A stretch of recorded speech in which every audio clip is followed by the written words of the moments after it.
Today, Electronic Arts dumps FIFA after 30 happy years of increasingly predatory monetization. This is CheckPoint.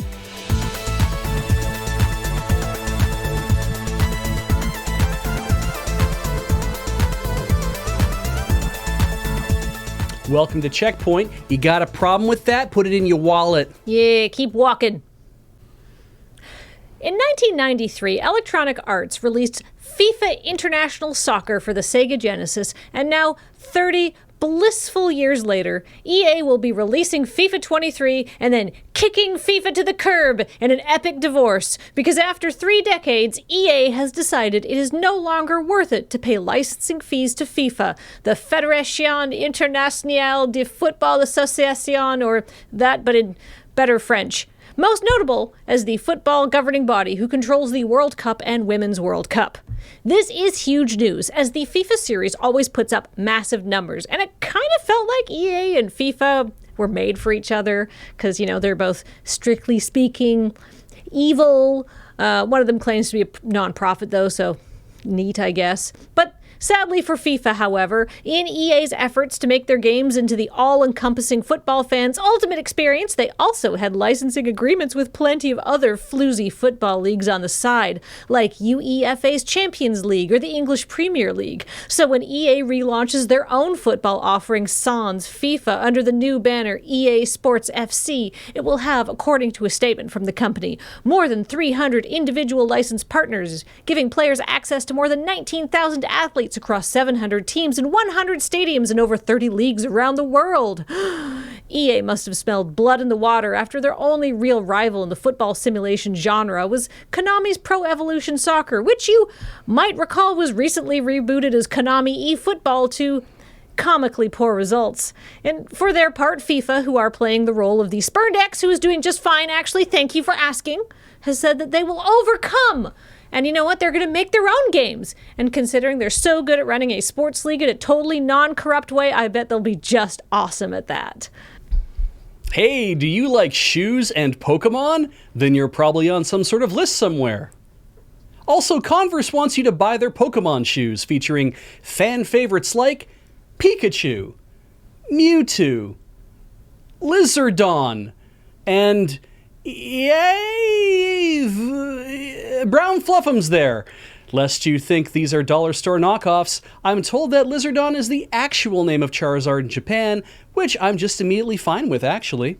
It's a pretty simple idea. Put some Gen 1 era sprites on the Lickitung, block lettering on the outer quarter, dip the canvas in dye made from dissolved Pokemon carcasses. Don't worry, they use the carcasses of similarly hued but less popular Pokemon. I heard dyeing the Eevee shoes was easy, given all the trash Pidgeys you keep catching and throwing away. You just had to keep trying for that shiny, didn't you? You know what else is shiny? Yen. These are Japan exclusive and run about 9,900 yen, or, here it comes, 751 Norwegian kroner! We did it, folks! We cracked out the kroner again! Man, it feels good to be here on a Friday! And in lighter news, EVE Online players are celebrating after developer CCP announced it was working on a long-requested quality of life feature, the ability to export player data directly into a spreadsheet. The new API, which was made possible by an official partnership with Microsoft, will help players access and calculate everything from profit margins to battle strategy, making day-to-day EVE operations easier to execute. The company said in a press release, neatly sidestepping the obvious philosophical questions that must spring to mind when your audience is going bananas over the ability to make a pivot table. This news was announced to legitimate cheers. I feel like EVE is becoming less a game about space and more of a shared social experience between data analysts. But it also sounds fun to get that excited over regression analysis, so party on, spreadsheet pals. When you think Donkey Kong, you think ska? Sorry, there shouldn't be a question mark there.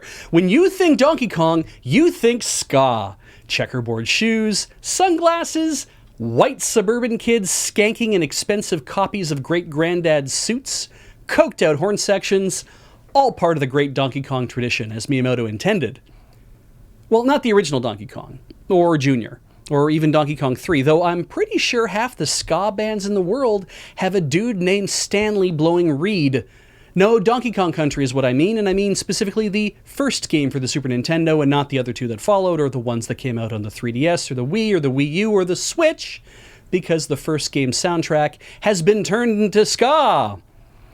Donkey Kong Country is the newest release by The Holophonics, a ska punk band from Texas, and after listening to their cover of DK Island Swing, I've decided it's the kind of music I like.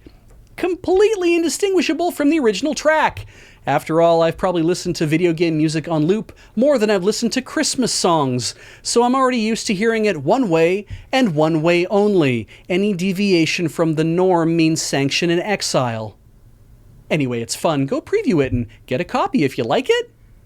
That time there was supposed to be a question mark there. And remember, for all CEOs of major electronics corporations, your essays are due in 2 weeks. The topic this time is me and my pets.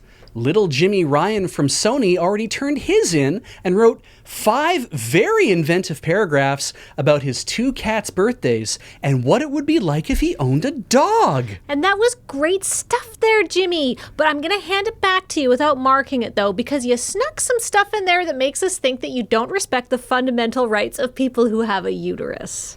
This is probably just your first draft, so do some editing and try to find some fucking empathy, okay?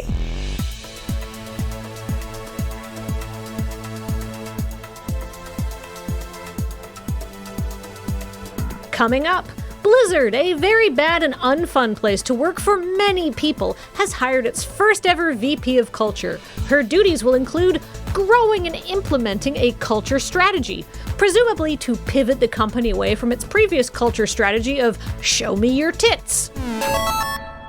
Good stuff. So that Donkey Kong cover just sounds exactly like the original? To my ears, they don't do anything new enough with it. That's like we've made major changes. We've changed instrumentation a whole bunch. It really sounds a lot like DK Island Swing. Like, it sounds so much like DK Island Swing. I'm like, if Nintendo remastered this is probably exactly what they would put on like the real sounding soundtrack instead of like the wavetable MIDI soundtrack. Right. Well, that's a cool experience. That's what I look for in a cover, is something that's very respectful and faithful to the original while being completely transformative. Right. Right. So I'd want something, maybe like a death metal version. It's very like, that's what people like in with cover music, right? It's like, I've already heard the original. Yeah. Give me something new that also is, it's like, it's like With a Little Help from My Friends by Joe Cocker versus the original Beatles version. Yeah. They're 2 very different songs, and I'm like, man, there's just something about... They're both great. They're both great. Different reasons. Yeah. That's my, that's a... Those covers that people all agree are good and have become famous, those are the covers I like too, B. And like with the Holophonics doing this, I'm like, I'm not going to give them any like stick for this or anything, right? I really think that like they're clearly great musicians. They've cut lots of albums. Apparently their newest album is actually supposed to be like their last cover album. They're going to start doing original songs, and because it was all video game covers or other covers apparently. Oh. And so this is like, we're done doing covers now. We've built enough of a fan base, and we're good enough at like, we'll write our own music or do whatever. Right. That's what I got from the skimming of what I've read.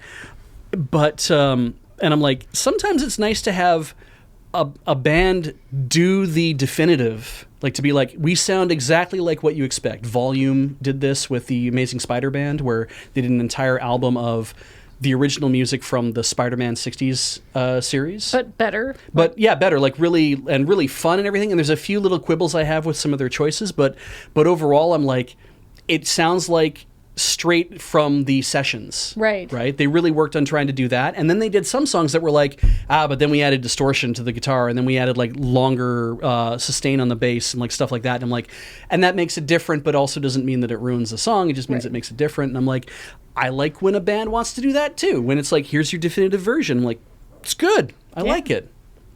Music opinions. I've got so many. Do you? You should start a show. Yeah, well, look at this. This band's good. I've mentioned them several times on CheckPoint because I feel that the name Horse Lords is really, really funny. It's quality. It's like one of the, and like I really like their music. They put out sort of like improvisational drone music, which makes it sound unlistenable, but it's quite fun. But they do have bagpipes. Great. I Yeah. like bagpipes. They have a built-in drone. Yes, yeah.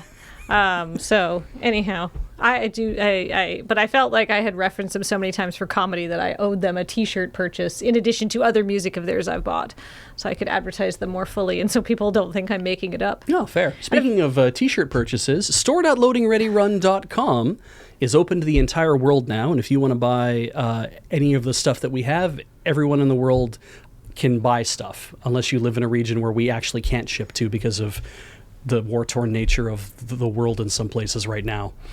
But yeah, otherwise, get over there and buy things. Also, the Desert Bus collection is open till probably the end of May.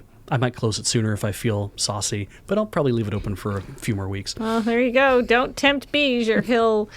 If I have a whim, just be like, oh, maybe I'll close it now. Oh, Findom, right?